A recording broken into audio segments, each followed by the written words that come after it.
DPR minta masukan masyarakat perihal RUU PPRT.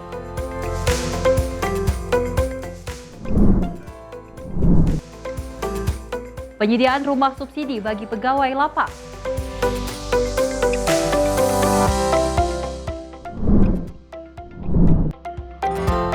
Krisis moral anak, kedisiplinan militer jadi solusi.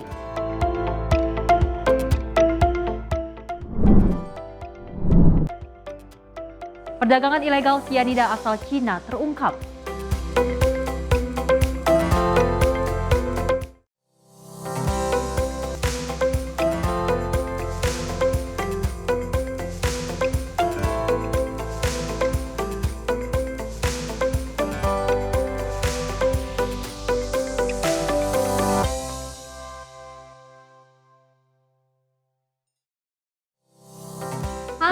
Selamat pagi pemirsa Simpo TV. Selamat pagi Sally. Apa kabar hari ini? Harus baik ya. Baik pasti. Cantik sekali Sally pada pagi hari ini. Terima kasih. Lagi bahagia ya? Bahagia dong Harus pastinya. bahagia dong. Tentunya kita berdua akan terus memberikan informasi yang terbaik untuk Anda pemirsa terkait dengan perpolitikan, ekonomi dan juga hiburan lainnya. Dimana kalaupun kita ketahui para orang tua sekarang sudah tidak boleh cemas lagi, tidak usah risau terkait moral anak seperti itu ya. Karena banyak sekali yang viral di media sosial terkait dengan video Deddy Mulyadi yang juga memberikan arahan kepada anak-anak agar harus mandi seperti itu, makan biar tidak telat seperti itu ya. Ini juga salah satu langkah untuk moral anak agar lebih baik lagi. Betul, karena kalau kata Kang Deddy Mulyadi ini banyak sekali anak muda di Jawa Barat yang kecanduan oleh game online. Betul. Jadi dibawa ke barak militer agar diubah pola hidupnya agar lebih baik lagi. Dan tentunya pemirsa informasi menarik lainnya akan terus kami hadirkan. Ini dia Menyapa Pagi, Simpo TV selengkapnya.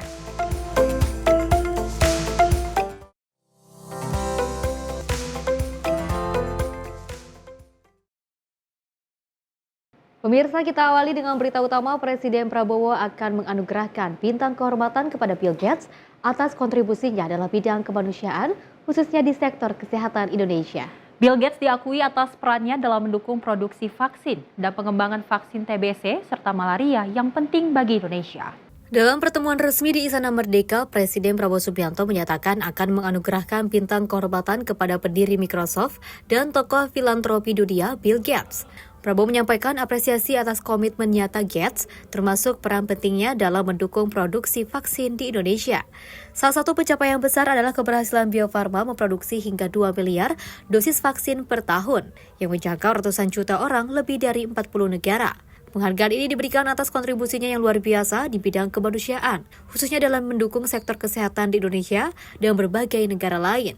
Gates juga turut mendorong pengembangan vaksin TBC dan malaria di Indonesia, dua penyakit yang masih menjadi tantangan serius.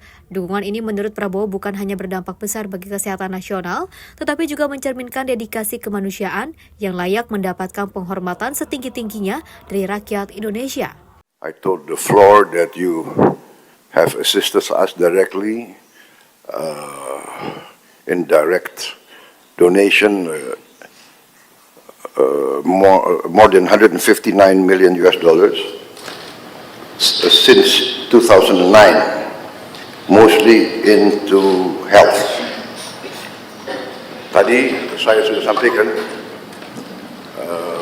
keputusan saya sebagai Presiden Republik Indonesia karena dukungan beliau, bantuan beliau untuk Indonesia, tapi tidak hanya untuk Indonesia, untuk kepentingan manusia. Saya akan menggelar rapat Dewan Tanda Kehormatan karena saya ingin atas nama bangsa Indonesia memberi bintang tertinggi kita untuk seorang warga negara asing karena jasa-jasanya untuk bantu rakyat Indonesia dan rakyat dunia. And we agreed that I will try to do it in September in New York during the United Nations season. So I think this is a lot, not a lot, all of us will be in agreement that you really deserve this for your contribution to the cause of humanity. Thank you very much. Tim redaksi Simpo TV melaporkan. Wapres Gibran juga tinjau pembangunan bendungan Manikin di Kupang dan dorong percepatan penyelesaiannya untuk mendukung pertanian dan ekonomi daerah.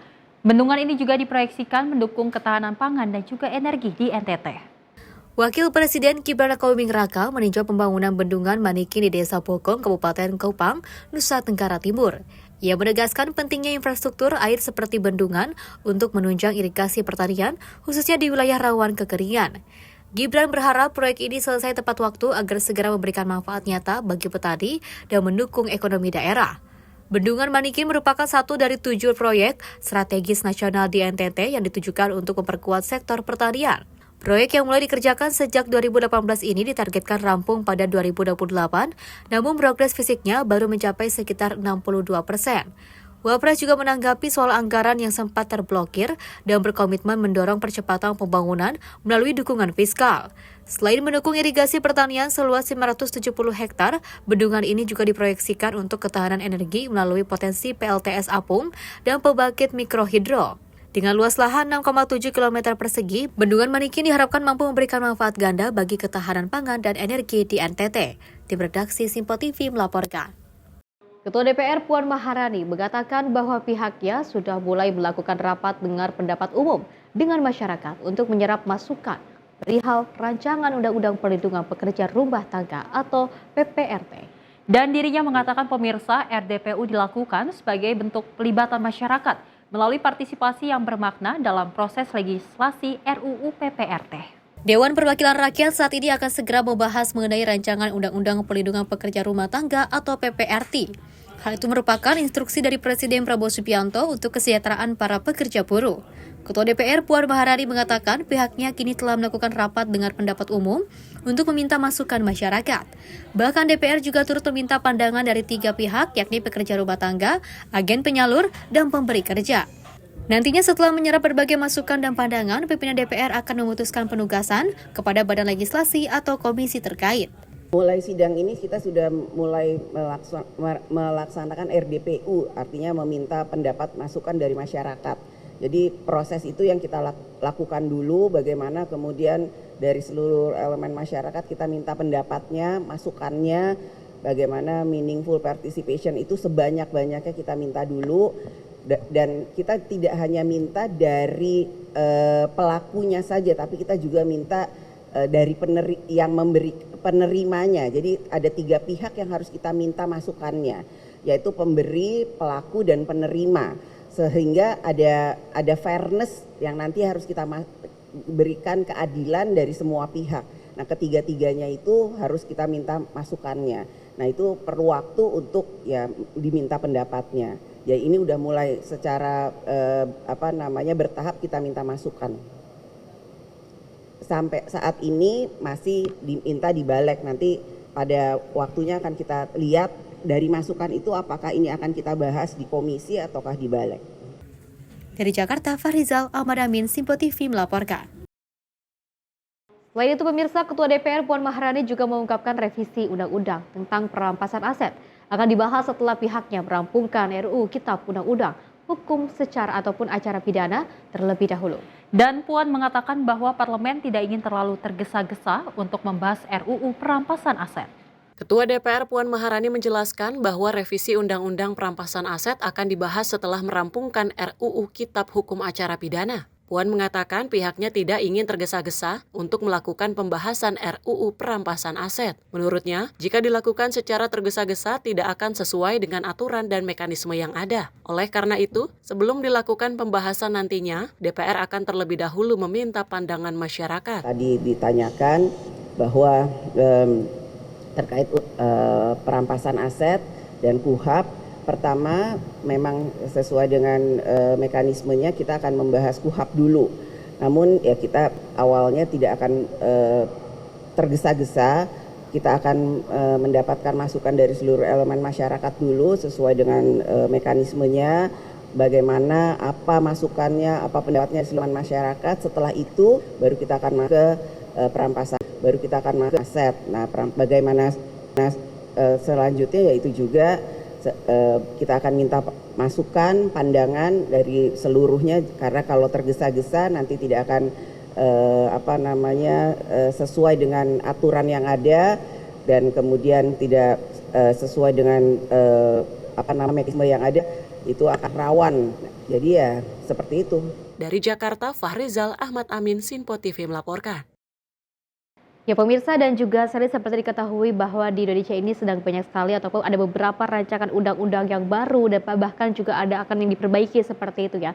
Salah satunya kemarin juga terkait dengan rancangan undang-undang perlindungan pekerja rumah tangga seperti itu ya. Kalau kita ketahui memang banyak sekali untuk kesejahteraan masyarakat Indonesia. Terlebih lagi ini ada terkait dengan undang-undang perampasan aset, pastinya juga aset-aset yang ada di Indonesia ataupun yang sudah memiliki haknya ini akan dapat perlindungan yang khusus. Betul, dan memang kita terkait dengan revisi perampasan aset ini, Fes dan pemirsa, kita ketahui adalah ini untuk memiskinkan koruptor. Di mana nantinya memang segala harta ataupun segala yang diraup oleh koruptor ini akan disita oleh pemerintah. Dan memang dari Puan sendiri ini akan mengatakan bahwasanya ini akan diperbincangkan dengan dalam, karena memang kita ketahui revisi perampasan aset ini memang harus banyak sekali pandangan terutama dari masyarakat agar memang nantinya kalau sudah disahkan revisi undang-undang perampasan aset ini bisa tidak merugikan negara. Betul. Bahkan juga ini akhirnya akan menurunkan angka korupsi di Indonesia. Betul, tentunya juga ini sebagai salah satu acuan dari para koruptor agar tidak melakukan hal-hal yang memang merugikan diri sendiri seperti itu ya. Dengan adanya perampasan aset ini mudah-mudahan tidak ada lagi koruptor-koruptor dan juga ataupun yang mengganggu di pemerintahan Indonesia. Pemirsa, informasi lainnya akan terus kami hadirkan usai jeda berikut ini.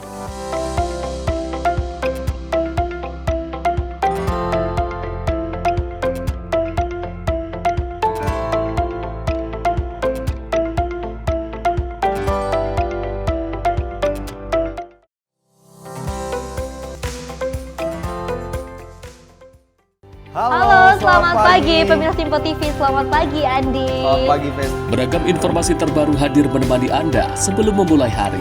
Itu memang dari Menteri Perhubungan juga mendukung, Betul. dari Menteri Keuangan juga mendukung, dan kita sebagai masyarakat pun juga Harus mendukung. Mengangkat isu yang tengah menjadi pembicaraan paling hangat. Semarakan pagi Anda bersama Menyapa Pagi. Setiap Senin hingga Jumat pukul 6 pagi. Hanya di Sinpo TV.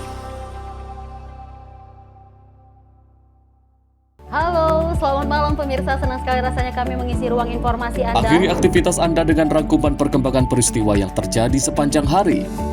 Sebelumnya kita saksikan ada sekitar 3.000 tamu undangan, sementara di Ibu Kota Nusantara ini ada sekitar 2.000 tamu undangan. Rangkaian informasi nasional dan mancanegara dirangkum sebagai penutup hari dalam Menyapa Malam.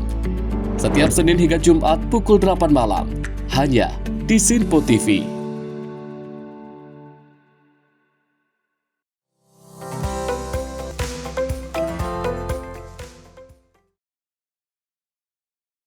Terima kasih pemirsa, Anda masih menyaksikan Menyapa Pagi Sinpo TV dan kita lanjutkan informasinya. Di mana Ketua Badan Kerjasama Antar Parlemen DPR Mardani Alisera menghadirkan tim medis yang baru saja pulang dari Gaza untuk membagikan kisah kepada masyarakat Indonesia selama menjalani misi kemanusiaan di Gaza. Dirinya juga mengatakan kondisi di Gaza saat ini semakin memburuk terlebih dari blokade Israel yang terus berjalan hingga ancaman Zionis yang ingin menghancurkan Gaza. Berdasarkan laporan Timbulan Sabit Merah Indonesia, banyak tim medis yang telah gugur, bahkan ditangkap oleh pasukan Israel saat menjalankan tugas kemanusiaan di Palestina Gaza. Ketua BKSAP Mardani Alisera mengatakan bahwa pihaknya akan mengangkat isu Palestina dan mengajak seluruh negara-negara dalam Organisasi Kerjasama Islam untuk melakukan aksi nyata dalam mendukung kemerdekaan Indonesia. Menurutnya, kondisi di Gaza saat ini semakin memburuk, terlebih dari blokade Israel yang terus berjalan hingga ancaman Zionis yang ingin menghancurkan Gaza. Oleh karena itu, Mardani menyebut bahwa negara hadir dan mendukung setiap usaha perbaikan kehidupan masyarakat Gaza. Bahkan, ia juga mengapresiasi kepada seluruh tim medis yang telah berjuang membawa nama Indonesia atas krisis kemanusiaan di Gaza. Bismillahirrahmanirrahim. Kondisi di Gaza kian memburuk. Ya. Blokade Israel terus berjalan. Ancaman Zionis Israel melalui Netanyahu yang ingin membumi hanguskan Gaza terus dilakukan. Dan dari update teman-teman Bulan Sabit Merah Indonesia tadi, kondisinya bahkan untuk petugas kesehatan juga sangat terdampak. Ya, ini 4 rekomendasi BSMI ya terkait buka blokade bantuan pendidikan, bantuan rumah sakit sudah kita diskusikan dengan teman Kemenlu dan insya Allah tanggal 20 Mei 2025 kita akan matangkan termasuk dukungan penuh dari Mbak Puan dan Pak Dasko untuk kegiatan kita ke Gaza. Mudah-mudahan setelah 20 Mei bersama dengan MUI, teman-teman Basnas, teman-teman NU, teman-teman Muhammadiyah dan 125 ormas dan lembaga kemanusiaan yang lainnya plus pemerintah Indonesia itu kita akan mengumumkan kerja yang lebih aksi di lapangan terkait dukungan untuk kemerdekaan Palestina khususnya perdamaian di Palestina. Terima kasih. Dari Jakarta, Fahrizal Ahmad Amin, Sinpo TV melaporkan. Pemirsa, Wapres Gibran Rakabuming Raka juga mengunjungi SMKS Maritim Kupang dan dorong penguatan pendidikan vokasi di Indonesia Timur. Dalam kunjungannya, pemirsa, Gibran menekankan pentingnya sinergi pusat dan daerah serta dukungan pengadaan fasilitas pendukung sertifikasi pelaut. Wakil Presiden Gibran Rakabuming Raka menaruh perhatian besar pada pendidikan vokasi sebagai pilar pembangunan SDM di Indonesia Timur. Dalam kunjungan kerjanya ke Nusa Tenggara Timur, Wapres Gibran menekankan pentingnya sistem pendidikan yang relevan dengan kebutuhan dunia kerja dan industri. Salah satu lokasi yang dikunjunginya adalah SMKS Maritim Nusantara Kupang. Kehadiran Wapres disambut hangat oleh kepala sekolah bersama jajaran guru, serta meriah dengan penampilan marching band para siswa di halaman sekolah. Dalam kunjungannya, Wapres meninjau langsung fasilitas sekolah, menyaksikan proses belajar, serta berdialog dengan para siswa. Ia juga menyatakan dukungan terhadap pengadaan sarana seperti simulator kapal untuk mendukung pembelajaran dan penerbitan ijazah laut bagi para lulusan. Gibran menekankan pentingnya sinergi antara pemerintah pusat dan daerah dalam memperkuat sektor pendidikan maritim. Ia mendorong peningkatan mutu pendidikan serta perluasan akses bagi siswa dari keluarga kurang mampu. Kepala Sekolah Jessica Sodakain berharap pesan Wapres dapat ditindaklanjuti kementerian terkait. Tim redaksi Sinpo TV melaporkan. Barreskrim Polri resmi menetapkan 2 orang tersangka serta menyita aset senilai ratusan miliar rupiah dari tindak pidana pencucian uang asal perjudian online. Adapun tindak pidana ini dilakukan menggunakan modus pendirian perusahaan cangkang di tanah air. Barreskrim Polri secara resmi menyita aset serta menangkap 2 pelaku dari penyidikan perkara tindak pidana pencucian uang melalui perputaran perjudian online. Kepala Barreskrim Polri Komjen Pol Wahyu Widada menjelaskan, awal mula pengungkapan dimulai usai adanya informasi transaksi judi online. Selanjutnya berdiskusi bersama Pusat Pelaporan dan Analisis Transaksi Keuangan untuk memetakan aliran dana tersebut. Usai penelusuran dilakukan, Barreskrim Polri berhasil meringkus 2 pelaku berstatus warga negara Indonesia yang berperan sebagai pimpinan perusahaan cangkang. Adapun perusahaan cangkang ini didirikan sebagai bentuk media perantara aset ilegal judi online menjadi legal. Total nilai aset yang disita oleh pihak Barreskrim Polri sebesar 530 miliar rupiah. Jadi mereka dari uang yang diambil melalui deposit maupun withdraw itu dikumpulkan, kemudian dimasukkan ke PT-PT-nya. Dari PT-PT ini dialirkan lagi ke atas, ke pemiliknya. Nah, ini kan diputar-putar dulu supaya nanti membingungkan penyidik, mempersulit kita dalam melakukan pelacakan. Jadi putar-putar dulu duitnya. Di lain sisi, Kepala PPATK Ivan Yustiavandana membenarkan pernyataan Polri di mana para pelaku sindikat judi online acap kali menggunakan perusahaan cangkang agar mempersulit pelacakan dari otoritas terkait. Ketika kita bicara perusahaan cangkang, memang perusahaannya ditujukan untuk menampung hasil judi online seperti yang beliau sampaikan tadi. Dan itu memang tujuannya adalah untuk melakukan mengkamuflase transaksi ilegal agar dianggap sebagai sebuah aktivitas kegiatan usaha yang legal. Tapi sesungguhnya begitu kita lihat, dia tidak memiliki transaksi yang legal. Usai pengungkapan ini, seluruh barang bukti akan dibawa ke rekening penampungan milik Polri, sedangkan aset bergerak lainnya disimpan ke direktorat terkait Polri. Dari Jakarta, Max Azizul Hakim, Tim Liputan Sinpo TV. Pemerintah tengah merampungkan sejumlah proses penyediaan rumah subsidi yang juga nantinya akan disalurkan kepada pegawai lapas di Indonesia. Penyediaan rumah subsidi ini akan memanfaatkan sejumlah lahan lapas dari Kementerian Imigrasi dan Pemasyarakatan. Menteri Imigrasi dan Pemasyarakatan Agus Andrianto menyoroti 65.000 pegawai lembaga pemasyarakatan di kementeriannya saat ini masih ada yang belum memiliki hunian rumah. Melihat hal tersebut, Agus bersama kementerian lembaga terkait terus merampungkan lokasi perumahan dan mekanismenya bagi para pegawai lapas, mengingat lahan yang nantinya digunakan berasal dari sebagian lahan lapas milik Kementerian IMIPAS. Adapun Kepala Badan Pengawasan Keuangan dan Pembangunan, Kejaksaan dan Badan Pusat Statistik turut mengawal proses pembangunan rumah sejak awal dimulainya program ini. Kuota mendapatkan rumah subsidi bagi pegawai kami di Kementerian Imigrasi dan Pemasyarakatan. Kebetulan pegawai kami ada 65.000. Ya, kemungkinan banyak di antara mereka yang belum memiliki rumah ini bisa mendapatkan kesempatan untuk memperoleh rumah subsidi dari pemerintah. Sementara itu, Menteri Perumahan dan Kawasan Permukiman, Marwarar Sirait menyebut, program perumahan ini adalah kombinasi dari masyarakat berpenghasilan rendah dan menengah sebagai skema subsidi silang. Satu, penjara yang layak, kedua juga bisa buat perumahan. Nah ini luar biasa, nanti perumahannya tadi seperti Pak Agus sampaikan, bagaimana dikombinasi antara masyarakat berpenghasilan rendah dan menengah supaya bisa ada subsidi silang. Dan kita memang bekerja dengan cepat dan di bawah pimpinan tadi Pak Agus, saya pikir semuanya mengirimkan personel yang terbaik sehingga bisa bekerja dengan cepat dan kita berharap ya paling nggak sekitar bulan Agustus sudah groundbreaking ya Pak ya, kita berharap begitu supaya ini jalannya memang benar-benar benar sesuai tata kelola, makanya dilibatkan dari awal dan cepat dan efektif.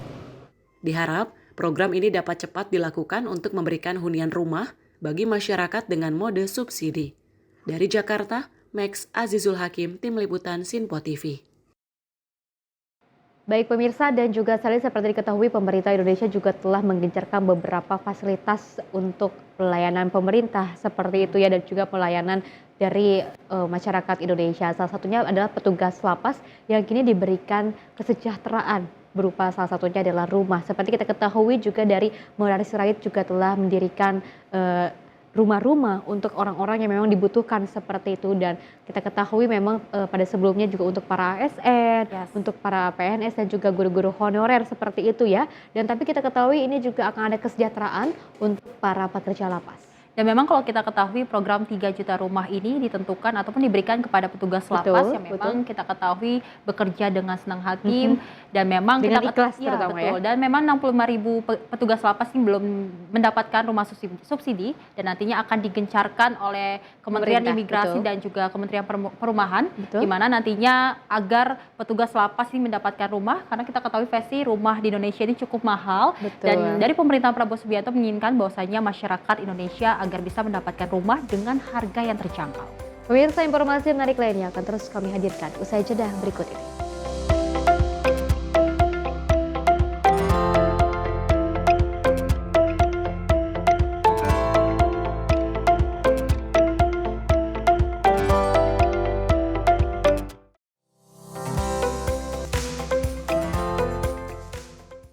Halo pemirsa, kami kembali hadir dengan sejumlah informasi yang kami himpun dari berbagai penjuru dunia. Rangkaian informasi yang membuat akhir pekan Anda begitu bermakna. Sebuah kelompok di Afrika Selatan memberikan layanan pertunjukan film dengan tenaga surya. Berita yang menjadi sorotan media dari dalam dan luar negeri. Kami hadirkan untuk menemani pekan Anda dalam Sinpo Dunia Sepekan, Sabtu dan Minggu pukul 9 pagi. Hanya di Sinpo TV. Kami hadir dengan rangkaian informasi dari berbagai penjuru dunia. Topik dan isu yang tengah menjadi sorotan mancanegara dikemas dengan lengkap untuk Anda.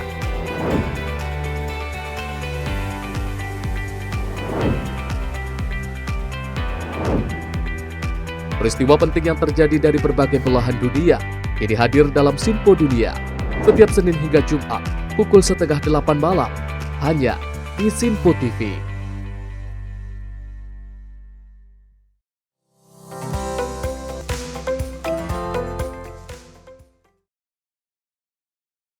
Selamat pagi pemirsa, Anda masih menyaksikan Menyapa Pagi Sinpo TV dan kita lanjutkan informasinya. di mana Gubernur Jakarta Pramono Anung pada Rabu sore melantik 59 pejabat yang terdiri dari wali kota, bupati, hingga para kepala dinas di Gedung Balai Kota Jakarta. Uniknya dalam pelantikan kali ini, para pejabat kompak menaiki angkutan umum di tengah derasnya guyuran hujan. Menggunakan pakaian adat Betawi, 3 pejabat di lingkungan Pemkot Jakarta Pusat kompak menaiki angkutan umum mikrolet menuju Gedung Balai Kota Jakarta untuk mengikuti pelantikan pada Rabu sore. Mereka adalah Iqbal Akbarudin yang dilantik sebagai Kepala Dinas Sosial, Ujang Hermawan yang dilantik sebagai Wakil Kepala Dinas Perhubungan, serta Dedi Ramdhani yang dilantik menjadi Sekretaris Kota Jakarta Pusat.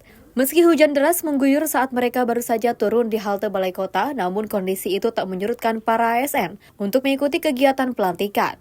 Mereka adalah 3 dari 59 pejabat yang dilantik langsung oleh Gubernur Jakarta Pramono Anung di Gedung Balai Kota. Selain jajaran Kepala Dinas, Pramono juga turut melantik jajaran Wali Kota, Wakil Wali Kota, Bupati hingga Kepala Biro, di mana seluruh persyaratan administratif telah terpenuhi, termasuk persetujuan dari Badan Kepegawaian Nasional, Kementerian Dalam Negeri, serta rekomendasi dari DPRD DKI. Pramono mengaku bersama wakilnya Rano Karno serta Sekda DKI, Marullah Matali, sengaja membuat pelantikan pada hari Rabu ini untuk membuktikan apakah para ASN dengan baju kebesarannya taat dan patuh untuk menggunakan transportasi umum. Terlebih setelah keluarnya instruksi Gubernur Jakarta nomor 6 tahun 2025 yang mewajibkan para pegawai di lingkungan Pemprov DKI wajib untuk menggunakan angkutan umum setiap hari Rabu. Hari ini saya melantik 61 pejabat di DKI Jakarta, 5 wali kota, 1 bupati, dan tentunya dengan wakil-wakilnya,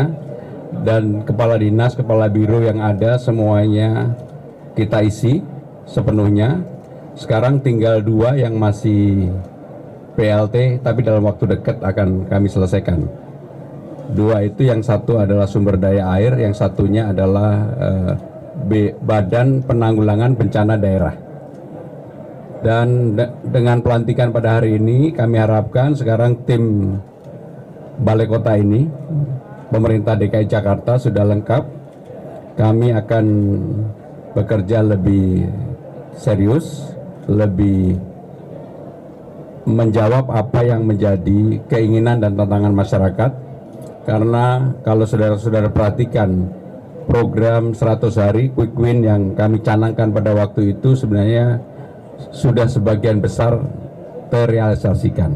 Ya, jadi hari ini sesuatu yang luar biasa, yang mana memang ada momentum khusus di Jakarta, yaitu adanya pelantikan jabatan pimpinan tinggi Pratama. Dan lebih unik lagi, acara ini dilaksanakan di hari Rabu, yang mana memang Pak Gubernur sudah mengeluarkan instruksi terkait seluruh pegawai di lingkungan Pemprov DKI Jakarta wajib menggunakan kendaraan umum massal. Nah, impact-nya tadi kita semua yang akan dilantik menggunakan baju khas daerah Ujung Serong ini, tapi menggunakan kendaraan umum. Nah, tadi saya beserta Pak Seko yang lama naik kendaraan angkot yang ada kebetulan memang lintas di kantor wali kota, kemudian kita turun sampai depan IRTI, kemudian kita berjalan kaki. Dan lebih serunya lagi, kondisi tadi hujan. Jadi kita sambil berjalan, sambil menggunakan payung, menggunakan pakaian adat ini, sampailah ke lokasi balai kota ini. Dengan adanya pelantikan ini, Pramono berharap jajaran Pemprov Jakarta dapat bekerja lebih serius, serta menjawab apa yang menjadi keinginan dan tantangan masyarakat Jakarta. Dari Jakarta, Dio Malau, Simpo TV melaporkan. Pemirsa, Wakil Ketua Komisi 2 DPR RI Bahtra Badong menyoroti maraknya BUMD yang juga tidak berjalan optimal. Dalam rapat, ia menegaskan pentingnya efisiensi dalam pengolahan anggaran yang bertanggung jawab. Menurutnya pemirsa, banyak BUMD di daerah hanya mengandalkan penyertaan modal daerah atau PMD setiap tahun tanpa memberikan kontribusi nyata terhadap pendapatan daerah. Bahkan pemirsa, tak sedikit yang justru menjadi tempat nyaman bagi direksi dan komisaris tanpa dampak langsung bagi masyarakat.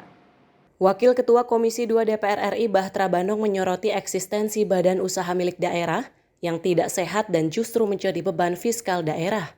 Menurutnya, keberadaan BUMD semacam itu bertentangan dengan semangat efisiensi pemerintahan Presiden Prabowo Subianto yang bertujuan mengarahkan belanja pemerintah kepada program-program yang menyentuh langsung kebutuhan rakyat dan pembangunan daerah.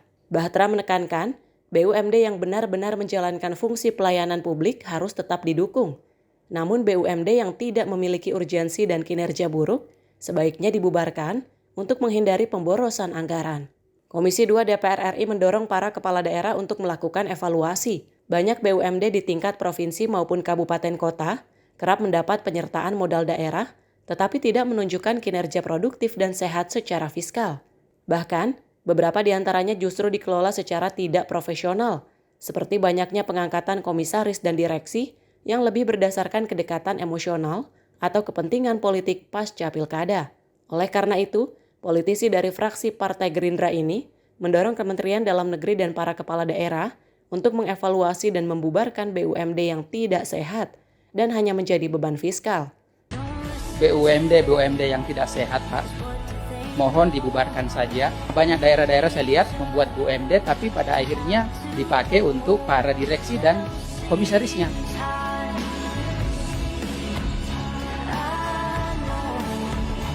Soal BUMD, menyampaikan kepada para gubernur, ini Pak Prabowo lagi gencar-gencarnya terkait soal efisiensi. Nah, maka dari itu BUMD yang tidak sehat, Pak, mohon dibubarkan saja daripada setiap tahun diberi PMD tetapi hanya untuk menghambur-hamburkan anggaran. Boleh BUMD-nya misalnya disuplai PMD, tetapi itu hal-hal yang penting terkait soal penugasan. Apa itu yang menyangkut hak hidup orang banyak? Misalnya masyarakat kan butuh air, berarti PDAM-nya. Kalaupun rugi tetap harus disuplai karena ini terkait soal pelayanan. Tetapi bagi BUMD yang tidak penting-penting, karena banyak daerah-daerah saya lihat bersemangat untuk membuat BUMD, tapi pada akhirnya hanya mensubsidi BUMD itu untuk dipakai untuk para direksi dan komisarisnya. Sementara menambah pendapatan daerah sama sekali tidak ada. Nah, mohon kalau bisa dibubarkan saja kalau bagi BUMD yang tidak efektif itu. Namun Bahtera Bandung menegaskan bahwa BUMD yang menjalankan penugasan pelayanan publik seperti perusahaan daerah air minum tetap perlu dipertahankan dan dikelola secara lebih profesional. Tim redaksi Sinpo TV melaporkan. Selain itu, pemirsa, Menteri Pendidikan Tinggi, Sains dan Teknologi Brian Yuliarto bersama Duta Besar Hungaria untuk Indonesia Lila Karsai juga membuka peluang para mahasiswa untuk berkiprah lebih tinggi di dunia pendidikan. Salah satu yang akan dilakukan oleh Indonesia dan Hungaria adalah menyediakan beasiswa penuh setiap tahunnya. Menteri Pendidikan Tinggi, Sains dan Teknologi Brian Yuliarto menerima kunjungan Duta Besar Hungaria untuk Indonesia, Lila Karsai, pada Rabu 7 Mei 2025. Pertemuan ini menjadi momentum penting dalam memperkuat kerjasama di bidang pendidikan tinggi, sains dan teknologi antara kedua negara. Menteri Brian mengapresiasi program beasiswa Stipendium Hungaricum yang juga menyediakan beasiswa penuh setiap tahun untuk mahasiswa Indonesia. Ia berharap kolaborasi ini dapat ditingkatkan melalui program bersama Joint Degree dan Double Degree, khususnya untuk jenjang doktoral. Tentunya pertemuan ini membuka peluang lebih luas bagi mahasiswa dan akademisi Indonesia untuk berkiprah secara global. Dari Jakarta, tim redaksi Sinpo TV melaporkan. Presiden Prabowo Subianto umumkan pembukaan 35 sekolah berasrama untuk anak kurang mampu pada Juli 2025. Langkah ini menjadi tahap awal dari program pembangunan 100 sekolah berasrama yang dirancang khusus untuk memutus rantai kemiskinan antar generasi di tanah air. Presiden Prabowo Subianto mengumumkan pembukaan 35 sekolah berasrama pada Juli 2025 untuk anak-anak dari keluarga kurang mampu. Ini merupakan tahap awal dari program 100 sekolah yang bertujuan memutus rantai kemiskinan dan membuka akses pendidikan berkualitas bagi mereka yang rentan secara ekonomi. Dalam pidatonya di acara Halal Bihalal Purnawirawan TNI AD, Prabowo menegaskan bahwa program ini menyasar untuk anak-anak yang paling membutuhkan dan bukan hanya yang berprestasi. Ia menampilkan kisah Naila, anak dari keluarga miskin yang tetap ceria meski hidup dalam keterbatasan, sebagai simbol harapan jutaan anak Indonesia. Biasanya di setiap negara sekolah berasrama itu adalah untuk yang terpinter. Itu tetap kita lakukan. Tapi saya akan bangun minimal 100 tiap tahun sekolah berasrama untuk keluarga yang paling tidak mampu. Karena saya bertekad untuk memutus rantai kemiskinan. Kalau bapaknya pemulung, anaknya tidak boleh jadi pemulung. Kalau bapaknya tukang beca, anaknya tidak perlu harus jadi tukang pejak. Sisa hidup saya, perjuangan saya adalah untuk merubah nasib Naila di Indonesia. Kalau ada yang tanya apa mungkin? Harus mungkin, dan kita buktikan bahwa kita akan berusaha sekeras-kerasnya. Hanya dengan keberanian, hanya dengan tekad, hanya dengan keyakinan, siapa berani menang, berani benar berhasil. Berani dulu, baru benar. Setelah berani benar, baru berhasil. Harus berani dulu. Ya. Kalau nggak berani, kita nggak bisa dapat apa-apa. Selama masih ada hajat di kandung badan, merah putih di dada, tidak akan pernah berhenti berjuang. Prabowo juga menekankan pentingnya seleksi yang adil dan transparan. Kepala Negara menggandeng Kemensos, Kementerian Pan-RB, dan BPS untuk verifikasi data calon siswa. Menurutnya program ini bagian dari langkah besar membangun masa depan bangsa secara menyeluruh dan merata. Tim redaksi Sinpo TV melaporkan. Menteri Sosial RI Saifullah Yusuf pemirsa memberikan arahan terkait dengan sekolah rakyat kepada sejumlah pemerintah daerah yang menemuinya di kantor Kemensos pada 5 Mei 2025. Dalam pertemuan tersebut, Mensos juga menekankan pentingnya penyediaan lahan 8 hektar di tiap daerah sesuai Inpres nomor 8 tahun 2025. Menteri Sosial RI Saifullah Yusuf mengajak para kepala daerah mengawal program sekolah rakyat yang berdampak langsung pada pengentasan kemiskinan. Dalam pertemuan di kantor Kemensos pada 5 Mei 2025, Mensos juga menekankan pentingnya penyediaan lahan 8 hektar di setiap daerah sesuai Inpres nomor 8 tahun 2025. Gubernur dan Bupati diharapkan memiliki bisnis proses yang sama dengan Kementerian Sosial dalam mengetaskan kemiskinan melalui sekolah rakyat. Bapak Ibu sekalian, ini para gubernur maupun baru, bupati baru, kita bersinergi, kita jadikan satu bagian yang diatur. Para kepala daerah menyatakan siap mendukung penuh realisasi program ini. Para kepala daerah yang hadir dalam kesempatan ini diantaranya Gubernur Sulawesi Tengah Anwar Hafid, Wakil Gubernur Sulawesi Tengah Reni Lamajido, Wakil Gubernur Sulawesi Barat Salim Menga, Bupati Tojo Una Surya, Bupati Nias Selatan Sokiatulo Laila, dan Wakil Bupati Nias Selatan Yusuf Nace. Dari Jakarta, tim redaksi Sinpo TV melaporkan. Selain itu, pemirsa Gubernur Jawa Barat, Deddy Mulyadi menegaskan akan berkomunikasi dengan Menteri Pendidikan Dasar dan juga Menengah terkait program pendidikan militer untuk siswa yang saat ini tengah berjalan di Jawa Barat. Deddy pun mengajak semua pihak untuk tidak hanya menilai dari jauh, namun turun langsung melihat kondisi di lapangan. Program pendidikan militer bagi siswa di Jawa Barat saat ini menjadi perbincangan publik. Gubernur Jawa Barat Deddy Mulyadi menyatakan, program ini adalah langkah tanggap darurat untuk mengatasi krisis moral dan disiplin anak yang kian memprihatinkan. Untuk menghadapi berbagai tanggapan dan masukan, Deddy menegaskan akan segera berkomunikasi dengan Menteri Pendidikan Dasar dan Menengah agar terjadi koordinasi dan pemahaman yang menyeluruh.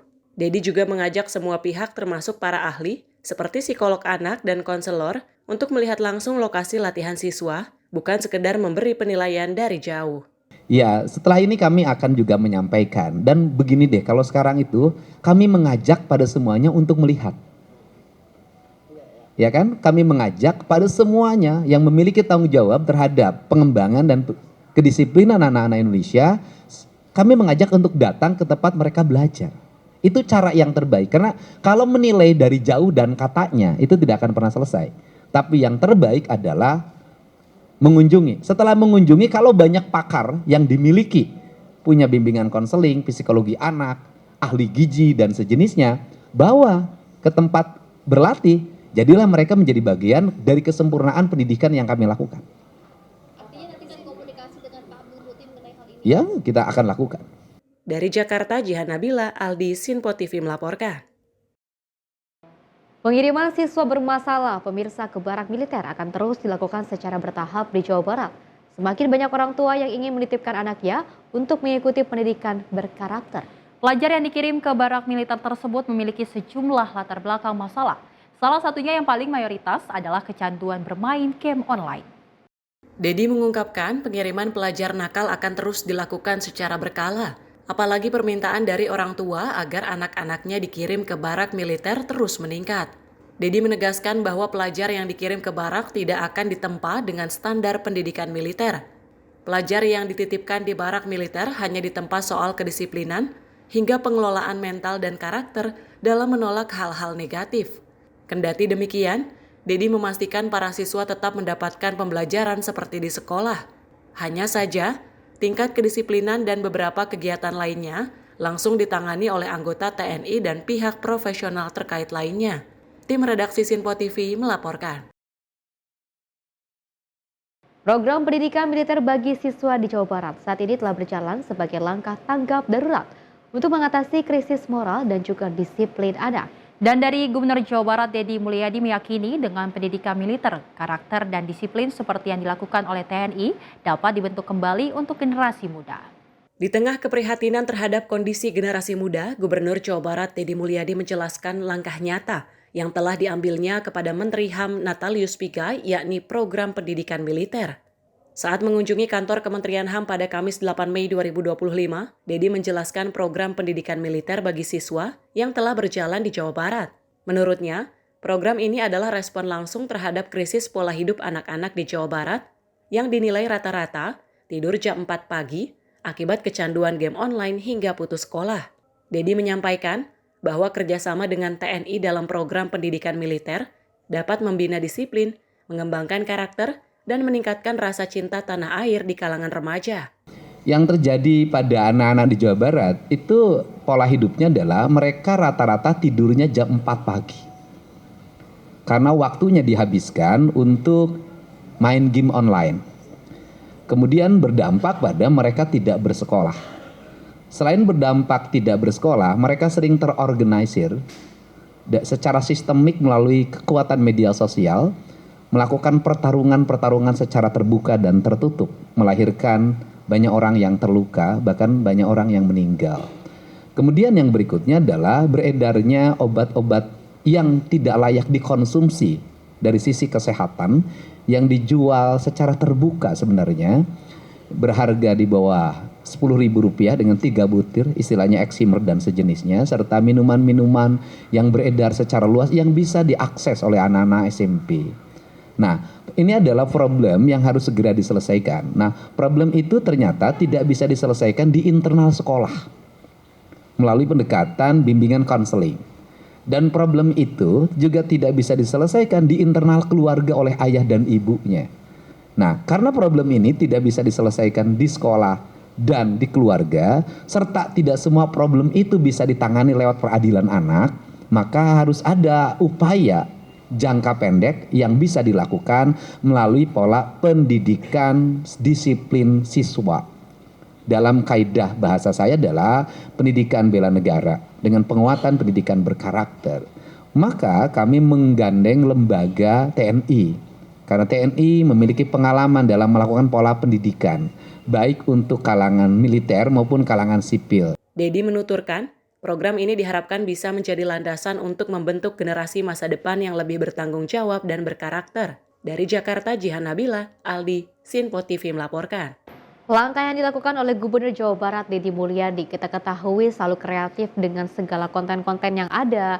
Tidak hanya kreatif dalam konten, tapi juga mengembangkan ataupun memunculkan sebuah ide terkait program untuk mensejahterakan anak-anak.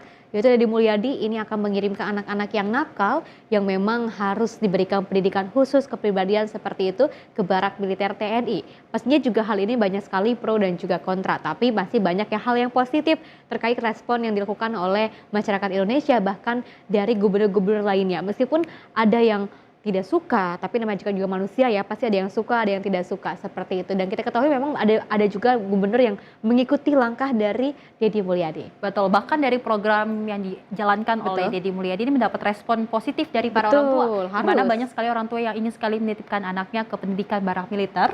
Karena memang kalau kita ketahui, Faiz dan pemirsa, di barak militer ini anak-anak diasuh ataupun diubah pola hidupnya menjadi lebih baik lagi, di mana yang tadinya mungkin tidurnya di jam 4 pagi dan Betul, sekarang lebih disiplin. Betul. Dan memang ini nantinya generasi muda akan dibentuk sikapnya ataupun perubahan sikap ini menjadi lebih baik lagi. Dan pastinya juga para anak-anak yang juga dikirim ke barak militer ini akan tetap mendapatkan pendidikan, pelajaran seperti itu. Meskipun 1 bulan lamanya mereka berada di barak militer, tapi tidak menutup kemungkinan pendidikan, pelajaran yang ada di sekolah ini tetap akan ada dan juga tetap diberikan. Pemirsa, informasi lainnya akan terus kami hadirkan usai jeda berikut ini.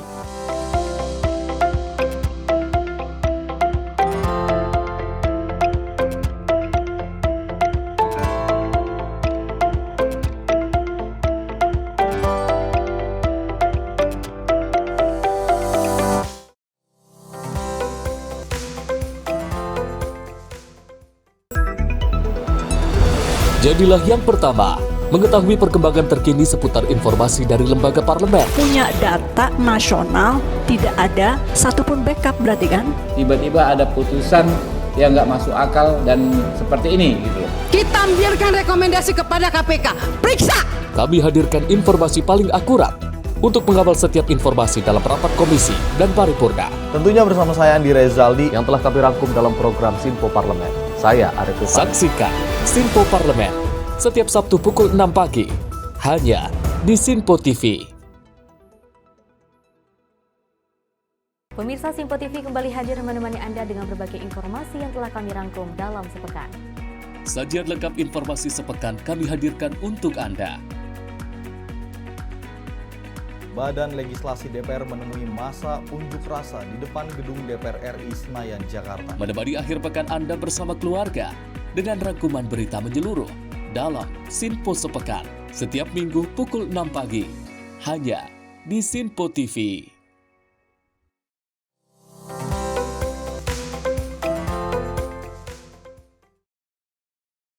Masih bersama kami pemirsa dalam Menyapa Pagi Sinpo TV dan kita lanjutkan informasinya terkait dengan kinerja dari Kabinet Merah Putih.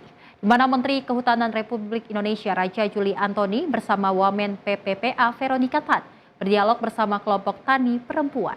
Kelompok tani perempuan bukan hanya ibu rumah tangga, melainkan juga petani, pelaku UMKM dan juga penggerak perubahan. Melalui video yang dibagikan di akun sosial media Instagram @raja_antoni, Menteri Kehutanan RI Raja Juli Antoni didampingi Wamen PPPA Veronica Tan berdialog bersama kelompok tani perempuan. Kelompok tani perempuan bukan hanya ibu rumah tangga, melainkan juga petani, pelaku UMKM, dan penggerak perubahan. Nah, Kementerian Kehutanan akan bekerjasama lebih dekat lagi dengan Kementerian PPPA untuk gender equality, kesejahteraan gender, tapi juga kesejahteraan perempuan, menghindari diskriminasi dan kekerasan domestik perempuan dengan melakukan pemberdayaan tadi. Melalui caption di sosial media Instagram @raja_antoni, disampaikan bahwa di banyak tempat, perempuan adalah tulang punggung keberhasilan perhutanan sosial. Karena hari ini ada keterwakilan perempuan ya, dari kelompok tani wanita yang champion sebenarnya. Tadi udah ketemu sama ibu juga dan mereka semangat banget, minta malah gimana di-upgrade supaya mereka bisa packaging, bisa melakukan penjualan yang lebih. Kementerian Kehutanan berkomitmen memperkuat kerjasama lintas sektor untuk memastikan kesetaraan gender, pemberdayaan perempuan, dan perlindungan dari diskriminasi. Tim redaksi Sinpo TV melaporkan. Pemirsa, Direktorat Tindak Pidana Tertentu Barreskrim Polri ini mengungkapkan kasus terkait dengan perdagangan ilegal bahan kimia berbahan jenis sodium sianid atau sianida dalam jumlah besar di kota Surabaya, Jawa Timur. Modusnya pemirsa, sianida diimpor dari Cina menggunakan nama perusahaan tambang emas yang tak beroperasi lagi. Sianida ilegal ini kemudian dijual kepada penambang liar di seluruh Indonesia. Dari pengungkapan ini pemirsa, polisi menyita 300 ton sianida, sementara omset perdagangan ilegal mencapai 59 miliar dalam kurun 1 tahun. Inilah gudang penyimpanan bahan kimia berbahaya jenis sianida milik PT Sumber Hidup Cemindo yang berlokasi di kawasan Jalan Margomulyo Indah Blok H, nomor 9A Surabaya, Jawa Timur. Dari gudang ini, Direktorat Tindak Pidana Tertentu Ditipiter Barreskrim Polri mengamankan 6.000 drum sianida yang diimpor langsung dari Cina. Direktur Tindak Pidana Tertentu Dirtipiter Barreskrim Polri Brigjen Pol Nunung Syaifuddin menegaskan bahwa dari pengungkapan ini, Biarnya telah menetapkan Direktur PT Sumber Hidup Cemindo yang berinisial SE sebagai tersangka. Pancoran terbukti memperjualbelikan bahan kimia berbahaya dengan cara ilegal. Modusnya, tersangka SE selama setahun terakhir melakukan impor sianida dari Cina menggunakan nama perusahaan lain yang sudah tidak berproduksi, kemudian menjual sianida ilegal kepada penambang emas ilegal yang tersebar di seluruh Indonesia dengan harga 6 juta rupiah per drum. Atas praktek ilegal ini, SE meraup keuntungan hingga 59 miliar rupiah dalam kurun 1 tahun. Saudara SE sebagai Direktur SHC melakukan impor bahan berbahaya jenis sianida dari Cina dengan menggunakan dokumen perusahaan lain, yaitu perusahaan pertambangan emas yang sudah tidak berproduksi. Selama kurang lebih 1 tahun, tersangka telah mengimpor kurang lebih 494,4 ton atau 9.888 drum sianida. Selain itu juga dilakukan pemindahan isi sianida ke dalam drum yang diduga sejenis dengan bahan berbahaya sianida milik PT PPI atau PT Perusahaan Perdagangan Indonesia. Hasil dari pengembangan kasus ini, Ditipiter Bareskrim Polri juga mengamankan 3.000 drum sianida yang disembunyikan oleh tersangka di gudang lain di kawasan Pandaan, Pasuruan. Atas perbuatannya, tersangka SE akan dijerat dengan pasal 24 ayat 1 junto pasal 106 Undang-Undang Nomor 7 Tahun 2014 tentang perdagangan dan pasal 8 ayat 1 junto pasal 62 ayat 1 Undang-Undang Nomor 8 Tahun 1999 tentang perlindungan konsumen dengan ancaman hukuman penjara paling lama 5 tahun atau denda paling banyak 2 miliar. Dari Surabaya, Karuna Wardana, Sinpo TV melaporkan. Informasi lainnya pemirsa, Subdit Jatanras di Treskrimbo Polda Metro Jaya menangkap pria A yang menganiaya mantan pacarnya SR hingga tangan korban ditebas sampai putus di Cikarang Barat, Kabupaten Bekasi. Polisi mengungkap ada 2 motif di balik aksi keji pelaku. Salah satunya, Rohim mengatakan pelaku mengaku sakit hati dengan korban lantaran mempersulit urusan pekerjaannya. Dari video yang viral di media sosial pada Rabu 7 Mei 2025, terlihat penyidik mendatangi rumah kontrakan pelaku. Pria keji itu pun tak berkutik saat diringkus polisi. Dalam video tersebut, pelaku mengakui telah melakukan aksi kejinya. Pelaku lalu dibawa penyidik ke Mapolda Metro Jaya untuk diproses lebih lanjut. Subdit Jatanras Polda Metro Jaya berhasil menangkap pelaku pada hari yang sama di Kampung Ciketing, Mustika Jaya, Kota Bekasi. Korban SR sendiri dianiaya dan ditebas golok oleh mantan pacarnya, pria berinisial A. Akibatnya tangan korban sampai terputus. Selain ditebas, polisi mengungkap pelaku juga membacok leher korban. Saat ini korban masih dirawat di rumah sakit, usai dianiaya secara brutal oleh pelaku. Tim redaksi Sinpo TV melaporkan. Selain itu pemirsa, seorang wanita tanpa identitas diduga mencoba melakukan aksi tindakan bunuh diri di halte JPL Grogol, Reformasi Jakarta Barat. Aksi nekat wanita yang diduga mengalami depresi tersebut akhirnya berhasil digagalkan. Satgas P3S Titik Jaga Grogol menindaklanjuti laporan dari Satgas Transjakarta. Adanya seorang wanita tanpa identitas yang hendak melakukan aksi bunuh diri di halte JPO Grogol Reformasi, Grogol Petamburan, Jakarta Barat. Wanita tersebut teridentifikasi mengalami depresi berat sehingga terbesit niat melakukan percobaan bunuh diri. Wanita tersebut sebelumnya berhasil diselamatkan oleh petugas Satgas Transjakarta bersama penumpang perempuan yang saat itu sedang lewat. Karena melihat kecurigaan dari gerak-gerik wanita tersebut yang hendak melakukan percobaan bunuh diri di halte JPO tersebut. Petugas P3S bersama Polantas dan Babinsa yang mendapati informasi ini akhirnya membawa wanita tersebut ke Polsek Grogol Petamburan guna menghindari aksi nekat korban diulang kembali. Selain itu, petugas juga berupaya mencari keterangan dari yang bersangkutan guna menghubungi pihak keluarga terdekat. Meski petugas alami kesulitan, lantaran tak ditemukan identitas ditambah korban sulit untuk diajak berkomunikasi. Kami berkolaborasi dengan Dimas, Babinsa, serta Polsek Grogol Petamburan langsung menangani Taruna. Kemudian demi keamanan Taruna diselamatkan dan dibawa ke Polsek Grogol Petamburan. Menurut keterangan ada indikasi depresi, tapi kami belum mengasesmen karena yang bersangkutan tidak kooperatif. Hingga nama pun kami tidak dapat informasi. Karena ini tidak terindikasi ODGJ, maka kami tidak tidak ada gejala ODGJ kami tidak bisa menangani. Jadi bukan ranahnya dari P3S? Bukan ranahnya P3S, betul. Berdasarkan informasi Satgas P3S, yang bersangkutan tidak dibawa ke dinas sosial karena yang bersangkutan tidak terindikasi orang dengan gangguan jiwa atau ODGJ dan bukan PMKS. Dari Jakarta, tim kontributor Simpo TV melaporkan.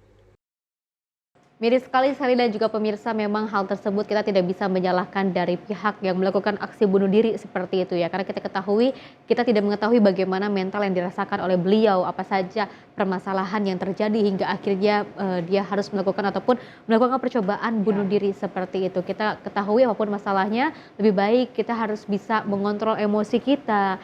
Langsung saja kalaupun kita misalnya membutuhkan konsultasi, jangan takut untuk langsung konsultasi dengan psikolog ataupun psikiater, karena hal tersebut ini adalah hal yang baik. Betul, dan untungnya banyak sekali masyarakat ataupun petugas yang akhirnya mencegah wanita itu agar tidak melakukan bunuh diri. Dan kita berharap bahwasanya untuk seluruh perempuan di Indonesia untuk selalu kuat, dan bahkan mungkin kalau ada hal-hal yang sulit untuk dicerita, mungkin ada salah satu kerabat yang bisa menjadi teman cerita, akhirnya bisa melegakan ataupun bisa berdoa agar dari masalah-masalah yang terjadi bisa terselesaikan dengan baik. Oke pemirsa, informasi tadi sekaligus mengakhiri jumpa kita. Saya Peci Rahmadi dan saya Selis Regar. Terima kasih dan sampai jumpa.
Simpo TV, News, Sport, Entertainment.